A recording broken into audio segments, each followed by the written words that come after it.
তো এবারে নিয়ে দ্বিতীয়বারের মতন এই কক্সবাজার সমুদ্র সৈকতে আসা। এখানকার ঢেউগুলি ভোলার মতো না, আসলে অনেক হৃদয়ের মধ্যে লেগে থাকে এই ঢেউগুলা।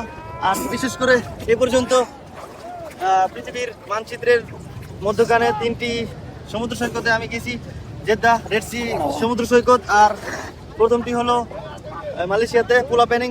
আর এখানে আরো একবার আসা হয়, এটা হলো দ্বিতীয়বার। তো এখানে আসলে এখন তৃতীয়বারের চতুর্থবারের মতন সৈকতে আসা হয়।